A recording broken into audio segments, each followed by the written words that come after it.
اعوذ بالله من الشیطان الرجیم. بسم الله الرحمن الرحیم. بنده عاشق و دلداده دادار منم، بضعه ختم رسل احمد مختار منم. بر بلندای شفق شعشعه بزم عفاف، همسر شیر خدا حیدر کرار منم. آفرینش همه در سیطره دولت اوست، پرتو حسن ازل در قلم یار منم. مادری را که تجلای رخش داده برون، 11 اختر رخشنده پدیدار منم. گل خوشبوی جنان، گل نفس عالم عشق، افتخار همه عطرت اطهار منم. آن که از باور و ایمان و عمل، علم و یقین، گشته ذرات وجودش همه سرشار منم. منصبم شافعه روز جزا در عرصات، سر الطاف خدا رحمت غفار منم. رکن لولاکم و خود ام ابیها لقبم، در چمن رایحه نافه تاتار منم. خطبه خوانی که به یک خطبه توفنده گشود، ره به ارباب خرد در همه ادوار منم. راز مشکات و تجلیگه اوصاف جمال، رمز تطهیر و تماشاگه اسرار منم. سرور سیده کل جهان در دو سرا، آن که دلها همه را برده به یک بار منم. در نایاب اقالیم و سراپرده راز، صاحب مصحف و گنجینه پربار منم. آن که از توطئه طایفه بوالهوسان، داده بر اهل جهان یکسره هشدار منم. به تخیل نرسد جاذبه جلوه نور، خارج از فکرت و اندیشه و افکار منم. جنت و کوثر و فردوس برین، باغ بهشت، هل اتی فجر و فلق نشأه اسحار منم. بهترین فلسفه مبدأ و میعاد و نشور، در تمامیت این گنبد دوار منم.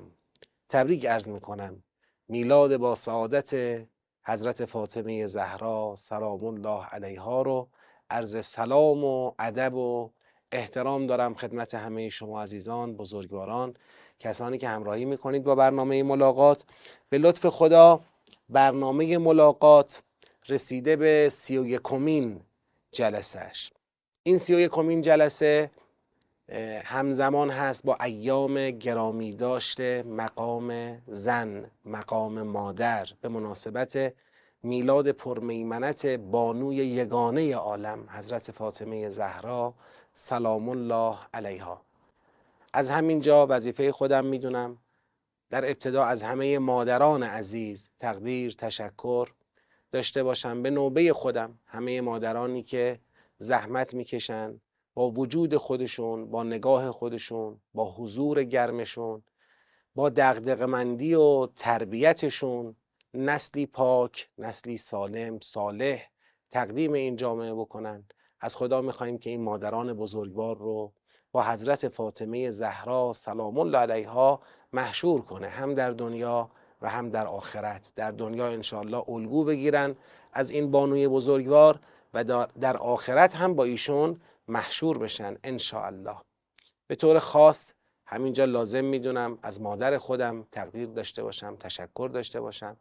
ایشون هم واقعا حق بزرگی به گردن من دارن و امیدوارم خدای بزرگ این بنده حقیرش رو لایق قدردانی قرار بده انشاءالله. امیدوارم شما هم فرصت کرده باشید حالا در روزهای گذشته یا روزهای پیش رو انشاءالله با مادرانتون به زبان دل سخن کنید، حرف بزنید، اون حس قلبی خودتون رو نسبت به مادران به اونها اظهار بکنید. از وجودشون، از بودنشون ممنون باشید. حالا کسانی هم که احیانا مادرشون در دار دنیا نیست، اونها هم باید برای مادر خودشون هدیه‌ای، پیشکشی بفرستن. این پیشکش میتونه ذکر پروردگار باشه، قرائت قرآن باشه، احسان در حق اون مادر بزرگوار باشه، انفاق از طرف او و یا هر کار دیگه‌ای که شاید خودتون نسبت به اون واقف ترید. و در مرحله بعدم لازم میدونم تشکر کنم از همه بانوانی که نقش همسری در جامعه ایفا میکنن و این بانوان بزرگواری که با زمانشناسی، با موقعیت شناسی، با شناخت درست خانواده، شناخت درست جایگاه همسر، جایگاه فرزند و حساسیت مقوله خانواده حواسشون هست که انشالله اون نقش رو به نحو احسن ایفا کنن. نقش همسری نقشی بسیار خطیر، بسیار پر اهمیت و تأثیرگذار در سرنوشت کل جامعه است. فقط خانواده و همسر و فرزندان نیستن که از این نقشی که یک خانم داره ایفا میکنه بهره میبرن، بلکه یک جامعه بهره‌مند میشه از نقش آفرینی درست همسران. انشالله خدا همه اون بزرگوارانی رو که در جایگاه همسری دارن ایفای نقش میکنن توفیق بده، کمک بکنه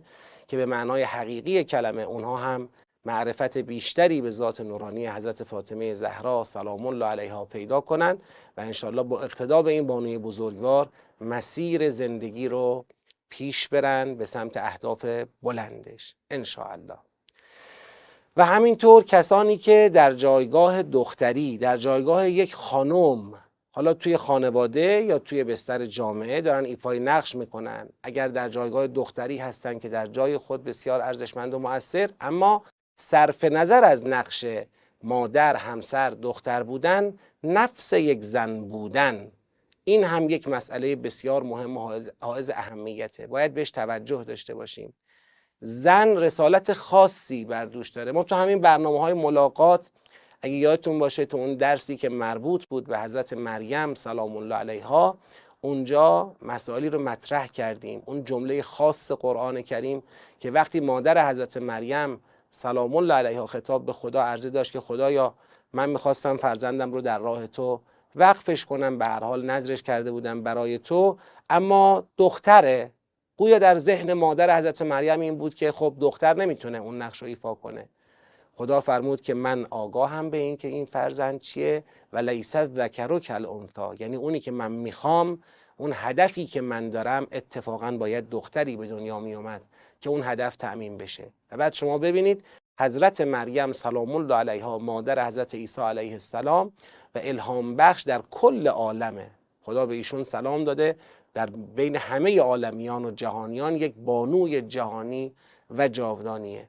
خب این جایگاه و این نگاه خاصی که قرآن کریم به زن داره و درک درستی که به ما ارائه میده درباره زن، به نظرم بسیار ارزشمند، قابل مطالعه، قابل بررسیه. امیدوارم همه ما این فرصت رو برای خودمون ایجاد بکنیم، حالا خانم ها در جای خودشون، آقایون در جای خودشون، در این باره مطالعه کنیم، فکر کنیم، گفتگو داشته باشیم و انشاءالله بریم به سمتی که نقش آفرینی زنان در جامعه ما هر روز روشن‌تر و با ارزش‌تر باشه. همین مسئله درباره مردان هم هست که حالا اونم در جای خودش باید بهش توجه بشه. سوره مبارکه مؤمنون رو میخوایم با هم دیگه بحث کنیم. من قبل از اینکه سوره مؤمنون رو شروع کنیم به صحبت کردن، میخوام یه سوالی از شما بپرسم، با این سوال بریم در خدمت این سوره. توجه دارید که فرق مؤمن با مسلمون چیه؟ به یکی میگن مؤمن، به یکی مسلمون. البته ما تو عرف خودمون نمیگم، ما تو نگاه قرآن مد نظرم. تو نگاه قرآن در سوره مبارکه حجرات خدا بیانی داره، این بیان خیلی جالب تفاوت مؤمن و با مسلمون برای ما روشن میکنه. ما این مقدمه رو لازم داریم که بیایم سراغ سوره مبارکه مؤمنون. در سوره حجرات یک نقل قولی میشه از اعراب. قالت الاعراب آمنا. این بادیه نشینا گفتن که، حالا بادیه نشین که البته میدونید ما در سوره حجرات اینو توضیح دادیم، کلمه بادیه نشین ترجمه دقیقی برای اعراب نیست. اعراب در حقیقت ناسیونالیست ها، ملیگراها، به این تعبیر میشه بیشتر ترجمهش کرد.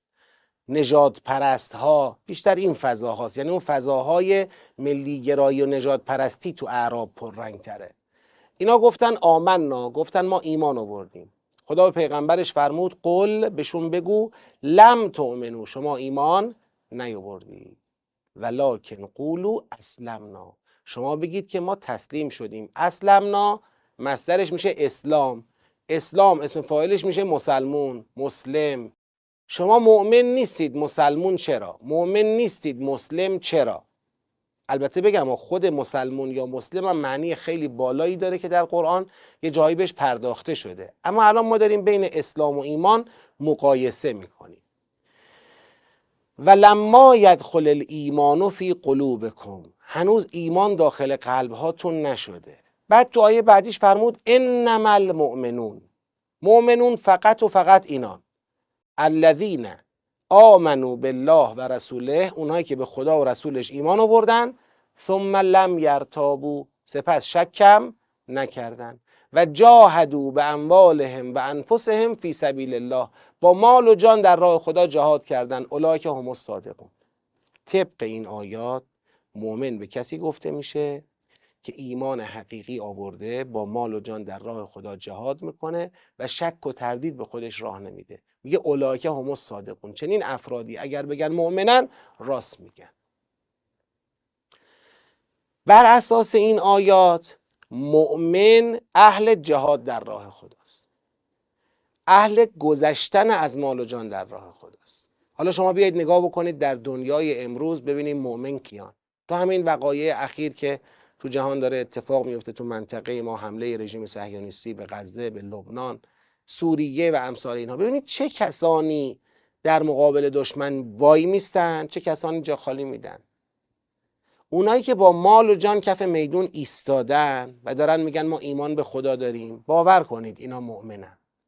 اونایی که جا خالی دادن، اونایی که به هر حال میدون رو خالی کردن، عرصه رو به دشمن واگذار کردن بدون هیچ حجتی، خب اونا ممکنه ادعای ایمان کنن. چقدر از اونا پذیرفته است؟ حالا ما خودمونم البته باید محک بزنیم. ما تا کجا پای ایمان می ایستیم؟ مؤمن اونیه که ایمانش رو با جان و مالش بتونه ثابت کنه، مثل جبهه مقاومت که امروز ما در میان مردم غزه میبینیم، در میان مردم لبنان میبینیم. انشالله مردم ایران هم اهل مقاومت بودند و هستند و خواهند. خب حالا با این مقدمه سوره مبارکه مؤمنون وقتی میخواد بحثش رو شروع کنه میگه قد افلح المؤمنون، مؤمنها به رستگاری رسیدن. مؤمن از سوره حجرات یاد گرفتیم کیه؟ اونی که تو میدون میسته، او به رستگاری رسیده. حالا ما تو این سوره میخوایم یه عقبه‌ای برای مؤمن شناسایی کنیم. چجور میشه یه نفر میرسه به این نقطه که حاضر از جان و مالش در راه خدا بگذره، شک کم به دلش راه نده. هرچی بیشتر عرصه تنگ بشه، هرچی فشارها تشدید بشه، ابتلاعات بیشتر بشه، او محکمتر و ثابت قدمتر بشه. چطور چنین چیزی ممکنه؟ در واقع اگر نباشه یک شخصیتی که پشتیبانی کنه از این حالت آدم، یعنی انسان رو تو عرصه نگه داره، تو سختی ها مقاوم نگه داره، اگر نباشه خب شکل نمیگیره دیگه. مقاومت میشکنه.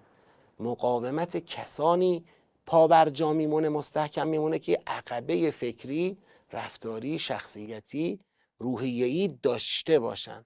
من فکر میکنم سوره مؤمنون قرار این عقبه رو به ما معرفی کنه. مؤمنها رو بر اساس سوره مؤمنون بهتر بتونیم انشالله بشناسیم. چه ویژگی هایی دارن؟ توی این سوره برای مؤمنا 6 تا ویژگی بیان شده.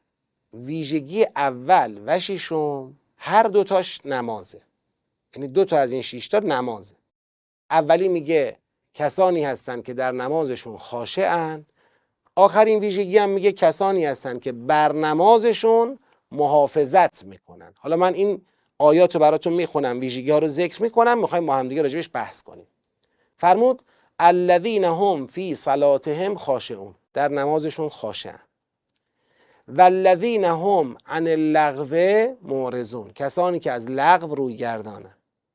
والذین هم للزکات فاعلون، کسانی که وظیفه‌شون رو درباره زکات انجام میدن. والذین هم لفروجهم حافظون الا علی ازواجهم او ما ملکت ایمانهم فانهم غیر ملومین فمن ابتغى وراء ذلك فاولئک هم العادون، کسانی که پاک دامنن، جز درباره همسران و حلال الهی دنبال اطفاء غریزه شهوات نیستن، فقط از طریق حلال حرکت میکنن. و ویژگی بعدی والذین هم لاماناتهم و عهدهم راعون، کسانی که نسبت به امانت اهل رعایتن، کسانی که نسبت به عهد اهل رعایتن، یعنی آدمای متعهدن، امانت دارن، متعهدن. و بعد فرمود والذین هم علی صلواتهم یحافظون، کسانی که بر نمازشون محافظت میکنن. این ویژگی ها اینجا بیان شد. همونطور که دیدید اولین ویژگی خشوعه. خشوع رو اول از نظر لغت ببینیم یعنی چی. خشوع یعنی یه حالت قلبیه، یه حالت قلبی، یک جور اثر پذیرفتن از یک شخصیتی بالاتر. شما وقتی در مقابل یه شخصیتی قرار بگیری که اونو از خودت بالاتر ببینی یا اونو بر خودت مسلط ببینی، خودتو تحت سلطه او یا تحت فرمان او ببینی، اینجا در قلب شما یک حالت انفعال و انکساری به وجود میاد، یه شکستگی در قلب به وجود میاد، یه افتادگی در روحیه انسان به وجود میاد. میگیم خشوع. خشوع قلبیه. تو قرآن کریم هم شما نگاه کنید میفهمید که الم یعن للذین آمنوا ان تخشع قلوبهم لذکر الله، قلبه که باید خاشع بشه. البته وقتی قلب خاشع میشه یه آثاری توی اعضا جوارح ما آدمام داره، یعنی کسی که قلبش خاشعه نگاهش افتاده تره، کسی که قلبش خاشعه حالت بدنیش نشون دهنده تبختر و تکبر و خودبرتربینی و اینا نیست. کسی که قلبش خاشعه اون تواضع و فروتنی تو رفتارش هم داره دیده میشه. این حالت خشوع، معنی خشوع که حالا تو قرآن کریم میگه خود خشوع ناشی از باور به ملاقات با خداست. سوره مبارکه بقره فرمود که خاشعین کیان؟ الذین یظنون انهم ملاقو ربهم و انهم الیه راجعون، کسانی که باور دارن خدا رو ملاقات میکنن و باور دارن به سوی خدا بر میگردن. یا قرآن کریم میگه خشوع بر اثر تلاوت آیات الهی زیاد میشه. پس خاشعین باور به معاد دارن، خاشعین تحت تأثیر آیات الهی هستن و خاشعین قلب متأثری از عظمت پروردگار دارن. وقتی میگه اینا در نمازشون خاشعن، یعنی وقتی تو نماز قرار میگیرن خودشونو در مقابل اون بزرگی میبینن که با همه وجود نسبت به او احساس کوچکی میکنن، بزرگی او رو قلبشون اثر میذاره، حضور او رو تو نماز با تمام وجود درک میکنن. این معنی خشوعه. حالا صفت دومی که بیان میکنه، این صفت دوم به نظرم میرسه مکمل بحث خشوعه و ما قراره به طور جدی روی این صفت دومه صحبت کنیم. میفرماید کسانی هستند که از لغو معرضند. اعراض یعنی رویگردانی، اینا از لغو رویگردانی میکنن. لغو یعنی چی؟ اول راجع به لغو صحبت کنیم. لغو یعنی هر چیز بیهوده و بیفایده. بیهودگی و بیفایدگی یه چیز چطور سنجیده میشه، فهمیده میشه؟ اگر یه فکری، یه کاری، یه رفتاری، یه حسی، یه حالی در مسیر رشد ما قرار داشته باشه، باعث رشد ما باشه، خب این بیهوده نیست، بیفایده هم نیست. دارم مطالعه میکنم برای رشدمه، رفتم تفریح، اصلا مشغول سرگرمی ام، اما همین سرگرمی هم قراره در فرایند رشد من تأثیرگذار باشه، جای خودشو داره. سرگرمی هم جای خودشو داره، تفریح هم جای خودشو داره، صله ارحام جای خود داره. هر کدوم اینا میتونه در رشد من مؤثر باشه. هر چیزی که در فرایند رشد من مؤثر، تأثیر مثبت و سازنده داره، خب این که فایده داره. اما اگر آدم مشغول یه اموری بشه که این امور جایی تو رشد ما ندارن، سهمی تو رشد ما ندارن. ما رو هدر میدن، تلف میکنن، فرصت ما رو از دست ما میگیرن بدون اینکه چیزی در قبالش به ما بدن، بدون اینکه آورده ای برای ما داشته باشن. رشد آفرین نیستن این لغو. حالا لغوم نسبت به هر کسی یه مصادیقی پیدا میکنه. یه وقت ما میخوایم درباره یه بچه لغو بسنجیم، یه وقت درباره یه نوجوان، یه وقت یه بزرگسال، یه بار یه سالکی که تو مسیر داره میره، حالا اوایل مسیره، یه بار یه عارفی که رسیده خیلی جاها رو رفته فتح کرده از قله ها رو. لغو هر کدوم اینا با هم فرق میکنه. خودتون میدونید دیگه، وقتی انسان مراتب رو طی میکنه هر چی بالاتر میره، ای بسا خیلی از چیزهایی که برای مرتبه های قبلی لغو به حساب نمی اومده خیلی هم مفید بوده، اما دیگه در مرتبه‌ای که الان این انسان بزرگ قرار داره همینم لغو به حساب میاد و یه جورایی مانع رشد اوست. اینو باید در نظر داشته باشیم. پس لغو خودش مراتب داره. ببینیم سطح لغوی که من و شما رو ممکنه درگیر کنه چه چیزایی. اما این مسئله اعراض از لغو رو یه مقدار بکاویم با هم دیگه، ببینیم واقعا اعراض از لغو در واقع به چی برمیگرده، چه چیزی باعث میشه ما آدما حاضر میشیم از لغو و بیهوده دوری کنیم. یعنی اون مدل زندگیمون مدلی باشه که فایده مند باشه، هدفمند باشه. این دقیقاً احساس ارزشمندی. اگر یه آدمی برای خودش ارزش قائل باشه، خیلی راحت بخوام بگم یعنی خودش رو دوست داشته باشه، اگر یه آدمی خودش رو دوست داشته باشه، اون وقت دیگه لغو مرتکب نمیشه، یعنی سراغ لغو نمیره، سراغ بیهوده نمیره، فقط کاری رو انجام میده، به سمتی توجه میکنه، حس و حالی رو انتخاب میکنه که برای او مفید باشه، او رو حرکت بده. یعنی در حقیقت اعراض یا رویگردانی از لغو اون روی سکه احساس ارزشمندی درباره خوده، خود رو دوست داشتنه. امروز شاید شما زیاد بشنوید، توی کتاب‌های مختلف بخونید، تو دوره‌های مختلف بشنوید از زبون‌ها، کلیپ‌ها که آقا خودتو دوست داشته باش. حواسمون جمع باشه، این خودتو دوست داشته باش یه روی زیبا و سفید داره، یه روی احیانا سیاه و نگران کننده هم داره. این خودتو دوست داشته باش یعنی چی؟ یعنی اینکه متوجه باش ارزش وجودی تو چیه، تو این عالم اومدی چه کار کنی، خودتو بشناس و اون خود واقعی تو دوست داشته باش و براش سرمایه گذاری کن و براش خرج کن و هرچی به نفع توی واقعیه به سمت خودت جلب کن، هرچی به ضررت از خودت دور کن. این خود واقعیه شناخته بشه بیاد بالا. اینو داشته باشید. اون روی سیاهش میشه چی؟ اون روی سیاهش میشه کبر، میشه غرور، میشه خود برتربینی، میشه خودشیفتگی. آقا من خودشیفتگی پیدا کردم دیگه، یعنی کار به جایی رسیده خیال میکنم تافته جدا بافته هستم، من خوبم دیگه بقیه نه، همه فدای من، همه دنیا و اطرافم و آدمای دور برم همه فدای من مسئله مهم منم. این منیت اومده بالا.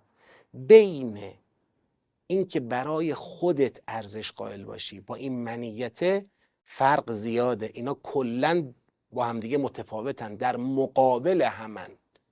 علامه طباطبایی خیلی قشنگ فرموده در سوره مبارک، در همین سوره در تفسیر المیزان فرموده اعراض از لغو کنایه از کرامت نفسه، همون ارزشمندی خود. گفته اعراض یا رویگردانی از لغو و بیهوده کنایه از همت بالاست. همت بالا، احساس ارزشمندی درباره خود. حالا بیا لطفاً همین مفهوم رو با اون خشوع در نماز مقایسش کنیم. ویژگی اول مؤمنان چی بود؟ خشوع در نماز. ویژگی دومشون چیه؟ اعراض از لغو. خشوع در نماز یعنی کی بزرگه؟ یعنی کی عظمت داره و من نسبت به او کوچکم؟ خدا عظمت داره، من نسبت به او کوچکم. او بزرگه، من کوچک. او قاهره، من مقهور. او رازق، من مرزوق. او مالک، من مملوک. او مولاست، من عبد. همه اون کفه سنگین و پر ماجرا سمت خداست. من اونجا جز فقر و نداری و کسی نیستم و چیزی نیستم و یه کاسه خالی بیشتر نیستم در مقابل خدا. وقتی اینو درک کردم میشه خشوع. حالا بیایم این طرف. اعراض از لغو چی بود؟ اعراض از لغو این بود که آقا من ارزشمندم. من ارزشمندم. اگر من ارزشمندی در درون خودم احساس نکنم از لغو دوری نمی کنم. شما برید نگاه کنید تو زندگی خودتون یا دیگران، من میگم به زندگی خودتون اصلا خیره بشید. تو زندگی خودمون اون وقتایی که یک حس کم ارزشی اومده سراغمون به هر دلیلی، با یه صحنه‌ای روبرو شدیم، با یک کسی روبرو شدیم، حرفی شنیدیم که باعث شده از خودمون بدمون اومده. پیش اومده دیگه، برای هر کدوم از ما تو زندگی ممکنه پیش اومده باشه. از خودم بدم اومده تو اون لحظه، تو اون حالت. تو این شرایط دیگه شما پرهیزی از لغو و بیهوده نداری. یعنی انگار دیگه چون برای خودت احساس ارزش نمی کنی، به هر کاری، فکری، رفتاری که ولو بیهوده و بیفایده باشه ممکنه تن بدی. انسان میل پیدا میکنه اصلا به تلف کردن وقتش. چرا؟ چون خودشو از یاد برده و برای خودش ارزش احساس نمیکنه. این حالت برای همه ما رخ میده دیگه. برعکس اون وقتایی که متوجه ارزشمندی وجود خودمون هستیم، میخوایم از لحظاتمون به درستی استفاده کنیم. میخوایم دوچار امور بیهوده نشیم. میخوایم خوابمونم مفید باشه، بیداریمونم مفید باشه. همه اینها رو میخوایم تو مسیر رشد و کمالمون تعریف کنیم. اجازه نمیدیم که عمر ما هدر بره و به تباهی سپری بشه. این دقت من فکر میکنم تو زندگی خودمونم اگه داشته باشیم به این میرسیم. یه وقتایی آدم دور اطراف خودش هم اینو میبینه. برای همین اگر یه آدمی که مبتلا به امور بیهوده و لغو و پوچ و امثال ایناست، اگر بتونه یا حضور ما، وجود ما بتونه کمکش کنه یا خودش به اون ارزشمندی وجود خودش برسه، اینا حل میشه. اما بحثم چی بود؟ بحثم نقطه مقابل هم بودن این دوتا بود. خشوع در نماز در مقابل پروردگار، اعراض از لغو، احساس ارزشمندی برای خود. بالاخره کدوم آقا؟ من اون کسیم که هیچکی نیستم و اون خدای بالا سرم همه کسه و من در مقابل او یک مخلوق کوچک ضعیف ناتوان فقیر اینا هستم؟ یا نه من اونیم که همه چیز هستم، همه کس هستم، یک انسان باشکوه هم، یک انسان ارزشمندم و باید برای خودم ارزش قائل باشم و به خاطر اینکه برای خودم ارزش قائلم از لغو باید دوری کنم. این دوتا کل مسئله برمیگرده به یک مفهومی به نام فقر درونی، خلأ وجودی ما انسان ها. توی بعضی از کتابا ازش تعبیر میکنن به این که انسان اجوفه، تو خالیه. انسان مثل یک ظرف تو خالیه. نه انسان، همه مخلوقات به غیر از خدا اجوفن. نقطه مقابل اجوف میشه چی؟ میشه صمد. صمد یعنی تو پر. صمد اونیه که هرچی داره از خودش داره. اجوف یا تو خالی اونیه که چیزی از خودش نداره، باید پر بشه. ما انسان ها مخلوقات خداییم و باید پر بشیم. یه خلایی در درونمون هست. حالا این خلأ گاهی تبدیل میشه به یک حس حقارتی، یه حس حقارتی، احساس کم بودنی، احساس کوچک بودنی تو وجود ما میاد. این حقارت باعث میشه ما میایم با چیزایی غیر از خدا، با هر چی غیر خدا میخوایم این حقارت رو پر کنیم. مثلا میخوایم با پول پرش کنیم، میخوایم با قدرت پرش کنیم، میخوایم با شهرت پرش کنیم، میخوایم با مورد توجه دیگران قرار گرفتن پرش کنیم. به هر شکلی از اشکال میخوایم اون حقارت درونی رو روش سرپوش بگذاریم که خودمون نبینیمش، بقیه نبیننش. اینجاها اون حقارت ما رو میکشه به چی؟ میکشه به خود برتربینی، خود بزرگبینی، خود شیفتگی. طرف به نقط باد میکنه، در واقع همش میخواد با چیزای فیک و کاذب این وجود خالی خودش رو پر کنه. اینجا مسئله خشوع، مسئله تواضع در مقابل خشوع در مقابل خدا، تواضع در مقابل خلق خدا، همه اینا لطمه میخوره. این طرف دچار عجبه. عجب یعنی چی؟ عجب یعنی این که خودشو خیلی میبینه، دچار خودشیفتگیه. عجب و خودشیفتگی و تکبر و غرور و امثال اینا که به هر حال همه داره از سکنات و وجناتش پیداست، حتی حاضر نیست در مقابل خدا سر به خاک بگذاره، حالا بندگان خدا که جای خود دارن. این فکر میکنه خیلی برای خودش ارزش قائله. این در حقیقت حقارتش رو اومده با یه چیزایی پر کرده که اون چیزا واقعا پر کننده حقارت انسان و اون خلأ وجودی انسان رو پر نمیکنن. شده این نتیجه ازش بار اومده. حالا یه وقتی همین انسان این کاسه خالی رو، این ظرف خالی رو پیش خدا میبره،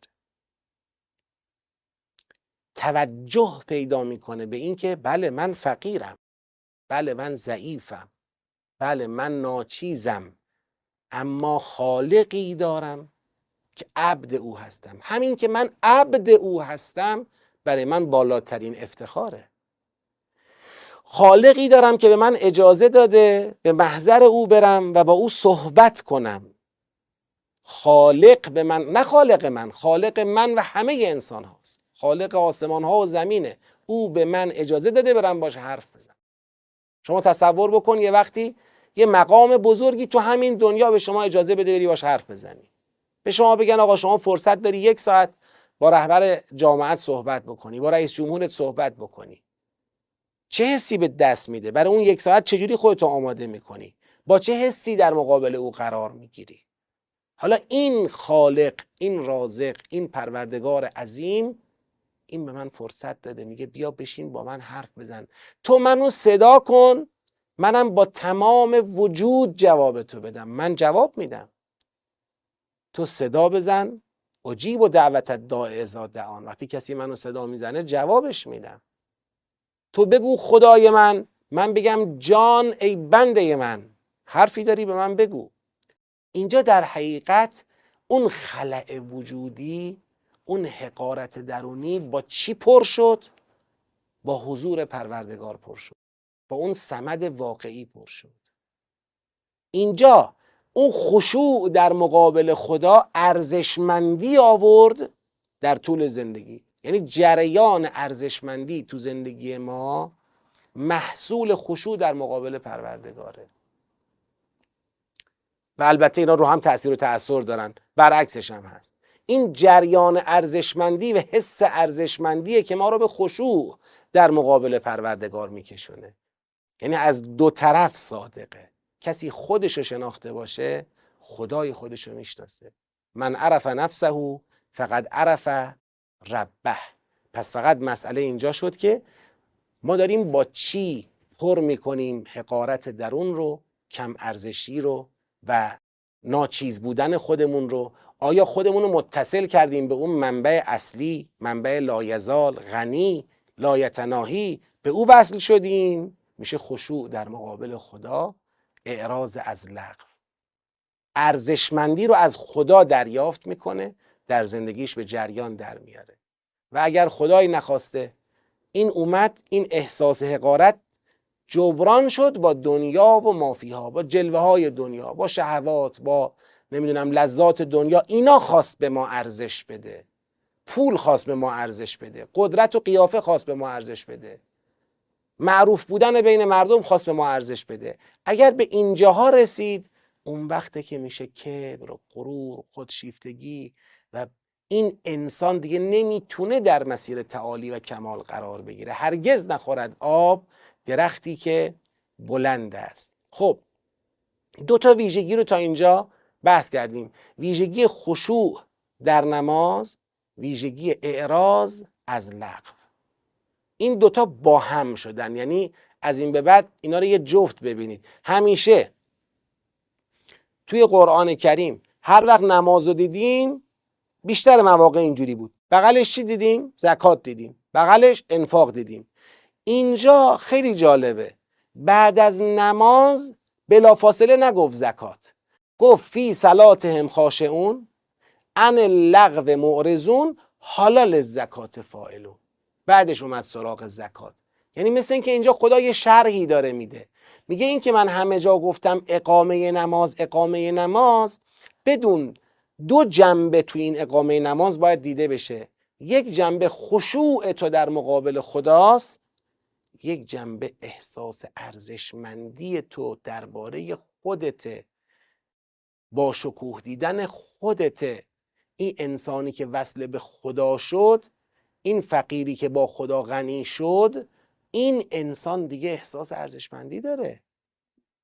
دوست دارم اینجا یه مثالم بگم، بد نیست از این مثال صرف نظر نکنیم بهتره. ببین شما اگر متوجه شدی، مثلا مثالش رو با اینجوری بزنم، یه بچه ای رو شما تصور بکن، این بچه در یه محیطی قرار داره، از محیط نگرانه، از آدمای محیط نگرانه، براش غریبن، ناشناسن، نمیتونه با این محیط خوب روبرو بشه و از فرصتهای محیط به درستی استفاده کنه، ناامنی‌ها و ترس‌ها مانع میشه. حالا این بچه یه بار در آغوش پدر یا مادر قرار میگیره، پدر یا مادر میاد اونو در آغوش میکشه، این همون بچه است، ولی وجود پدر و مادر به او احساس امنیت میده، به او احساس ارزش میده و این امنیت و ارزشمندی که درک میکنه از وجود پدر و مادر کمکش میکنه که با محیط روبرو بشه، با آدمای محیط روبرو بشه، از فرصتاش استفاده کنه. اینو شما شاید زیاد دیده باشید. بچه‌ها وقتی پدر مادرشون هستن و حضور پدر و مادر رو بهش توجه دارن، یه طور دیگه عمل میکنن. وقتی پدر و مادر نیست و این غریبه، به شکل منفعلی. ما آدم هم همینی. در این دنیایی که اومدیم و قرار زندگی کنیم و رشد کنیم، روبرو میشیم با صحنه‌هایی پر از ناامنی، ترس، نگرانی. آدم‌ها برامون ناامنی دارن، محیط‌ها و موقعیت‌ها ما رو میترسونن. خب مسائلی ما داریم که اینا همه موانع رشد ماست، اجازه رشد و حرکت به ما نمیده. حالا چجوری میخوایم اینا رو حل کنیم؟ اینا رو آیا میخوایم با یک احساس خودبرتربینی و غرور و تکبر و با این چیزا حلشون کنیم؟ حل ناپذیرن، اینجوری حل نمیشن، ما درجا خواهیم زد. اما یه بارم هست که ما تکیه میدیم به اون ذات پاک پروردگار، به او اعتماد میکنیم، در آغوش خدا قرار میگیریم. اون وقته که وقتی اون احساس عظمت پروردگار وجود ما رو گرفت، حالا دیگه در مواجهه با دنیا ارزشمندی برای خودمون داریم و مسائلمون رو به درستی حل میکنیم و پیش میریم. اون وقته که اتفاقا هر قدر مشکلات بیشتر پیش بیاد تو زندگیمون، مسائل بیشتری پیش بیاد، ما رو خسته نمیکنه، دلزده نمیکنه، نگران نمیکنه. حواسمون هست که اون وجود با عظمت بالا سر ماست و داریم به سمت هدف حرکت میکنیم. شما نگاه بکنید دیگه، من با این مثال یه مقدار حال و هوای جلسه‌مون هم عوض بشه، قشنگه. حضرت زینب سلام الله علیها در مواجهه با این همه مشکلات و ابتلاعات و مسائلی که باش درگیر بوده فرموده و ما رأیت الا جمیلا، هر چه دیدم قشنگ بود. چرا این همه مسئله، این همه موقعیت‌های خطرناک، این همه آسیبی که وارد کردن به اون حضرت و خانواده بزرگوارش، چرا پس او رو از راه به در نکرده؟ چرا او ایستاده؟ چون برای خودش ارزش قائله. او متوجهه که از هر صحنه‌ای داره رشد میکنه، تو هر موقعیتی داره رشد میکنه.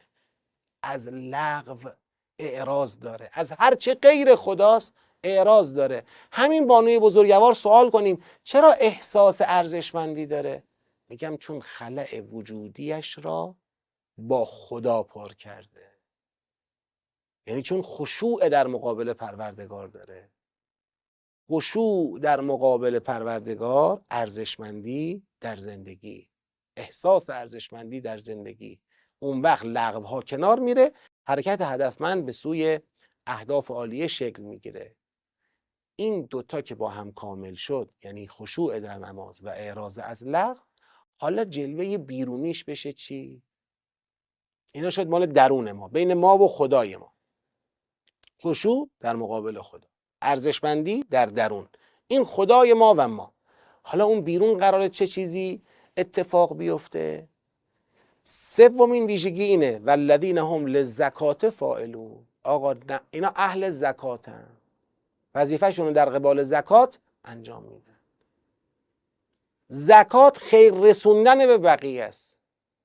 انسانی که رسید به ارزشمندی، انسانی که خودش برای خودش ارزش قائل بود، تو مسیرش داشت حرکت میکرد، این دیگه برای بقیه هم وظیفه شناسه. للزکات فاعلون، کوتاهی نمیکنه درباره حق دیگران. آقا اگر من علمی دارم، مالی دارم، موقعیتی دارم، هر چیزی زکات خودشو داره. ثروتی دارم، زکات خودشو داره. آبروی اجتماعی دارم، زکات خودشو داره. خیرت به بقیه میرسه یا نمیرسه؟ آدمایی که خیرشون به دیگران میرسه برید بررسی کنید، ببینید از احساس ارزشمندی اونها درباره خودشون نشأت میگیره. اینا منتظر تایید بقیه هم نیستن و اون احساس ارزشمندیه از خشوع در مقابل پروردگار داره نشأت میگیره. پس شد انجام زکات. خب بعد از این میفرماید که والذین هم لفروجهم حافظون، یعنی پاک دامنی. این پاک دامنی اینجا چه نقشی ایفا میکنه؟ اولا خود پاک دامنی از آثار و عوارض احساس ارزشمندیه. آدم هایی که برای خودشون ارزش قائلن، این آدم ها چوب حراج به شخصیت خودشون نمیزنن، جز در چارچوب خانواده و تشکیل خانواده به روش حلال و صحیح برای کسی عریان نمیشن، جسمی و روحی. اینا برای خودشون ارزش قائلن. اون انسانی که خودشو در معرض میگذاره، اون انسانی که برای وجود خودش ارزش قائل نمیشه، بله الان عملا میبینید که هر نوع رابطه ای ممکنه خدای نکرده مبتلا به اون بشه. در حقیقت ریشه در همینجا داره. اما از اون طرف خود پاکدامنی کمک میکنه که انسان این چارچوب حفظ کنه. اون چارچوبه چی بود؟ خشوع در نماز، اعراض از لغو، زکات. اینو حفظش کنه. اگر پاکدامنی باشه این محافظت میشه، و الا پاکدامنی لطمه بخوره، آروم آروم اون شخصیت لطمه میخوره، احساس ارزشمندی لطمه میخوره، خشوع لطمه میخوره، زکات لطمه میخوره، همه از بین میره. من به تعبیری میگم مثل آب بندی میمونه. شما اگر یه حوضی رو ساختی قشنگ، همه دیوارها درست، همه چیز کامل، تهش یه آب بندی میخواد، این نشتی نداشته باشه، این از جای آب خلاصه در نره، تو زمین فرو بره. حالا اگر شما نمازت درست بود، اعراض از لغو درست بود، هدفمند داشتی زندگی میکردی، اهل خدمت به دیگران هم بودی، اهل زکات بودی، مراقب باش را در رو نداشته باشه و اون مسئله پاکدامنیه. بعدش چی؟ امانتداری و تعهد. امانتداری و تعهد از جلوه های دیگر باز همون احساس ارزشمندی است. کیا به امانت خیانت میکنن؟ کسانی که نیازمند میبینن خودشون رو، یعنی در درون خودش اون خلأ و فقر درونی خودش طوری بهش فشار میاره که طمع به حق دیگران میکنه. کیا در تعهداتشون کوتاهی میکنن؟ کسانی که در حد خودشون نمیبینن اعتنای به اون تعهدات رو. حالا بحثای اینا مفصله و انشالله ما به شکل مبسوطتری این مباحث رو در سوره مبارکه معارج با هم دیگه بحث خواهیم کرد. و اما در پایان آخرین ویژگی اینه والذین هم علی صلواتهم یحافظون. آقا اگر اومدی با نماز خشوع رو در زندگیت آوردی بالا، خشوع در مقابل پروردگار، این کاسه فقر رو پیش خدا آوردی، گفتی خدای تو پرش کن، خدام پرش کرد. بعد احساس ارزشمندی کردی، هدفمند زندگی کردی، از لغو دوری کردی، اعراض کردی. بعد جلوش این شد که خدمت به خلق خدا رسوندی. بعد جلوش این شد که پاکدامن زندگی کردی. جلوش این شد که امانتدار و متعهد بودی. اینا یک پکه، یک بسته‌ایه که اسمش نمازه. این بسته رو باید محافظت کنی. ایجادش یک مرحله است، محافظتش یک مرحله است. یعنی اون کسی که هنوز کار داره تا بسته نماز رو ایجاد کنه برای خودش، خب اون یه مسیری رو باید طی کنه. او باید دونه دونه این فاکتورها رو برای خودش دنبال کنه، مطالعه کنه، مشورت بگیره، کسب مهارت کنه، مراقبه مشارطه داشته باشه تا اینا رو ایجاد کنه. ایجاد کردم، الان دارم، واجد اینا هستم، حالا وقت محافظته، حالا باید نگهش داری، از بین نره. نه اینکه دیروز بودم امروز نیستم. این مراقبه است، این نگه داشتن و مراقبت کردن از داشته های خودمون تو مسیر معنویته. والذین هم علی صلاتهم یحافظون، میفرماد اولئک هم الوارثون الذین یرثون الفردوس هم فیها خالدون. اینا وارثند، اینا به ارث میبرند بهشت را و در بهشت جاودانه هستند. اولئک هم الوارثون یعنی فقط اینا. اگر کسی میخواد به بهشت برسه و بهشت الهی رو به ارث ببره، اون باید این ویژگی ها رو در خودش داشته باشه. امیدوارم خدا به ما توفیق بده بر اساس آموزه های سوره مبارکه مؤمنون اوصاف مؤمنان حقیقی رو در وجودمون جمع کنیم. همونطوری که اول جلسه هم گفتم، اگر حقیقت ایمان و اوصاف مؤمنان تو وجود ما جمع شد، چه اتفاقی میفته؟ همون ایستادگی و مقاومت به وجود میاد.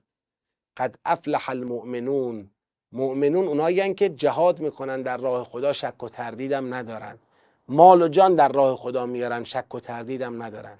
اون عقبه شخصیتیش تو سوره مبارکه مؤمنون بیان شده و مسئله نماز تو اوصاف مؤمنان محوریت داره. برای همین با نماز شروع میشه و با نماز هم تمام میشه. انشالله خدا ما رو جز مؤمنان حقیقی سوره مبارکه مؤمنون که امضای سوره مؤمنون پای پرونده ایمانمون باشه قرار بده و ما رو اهل نماز، خشوع در نماز و محافظت بر نماز قرار بده.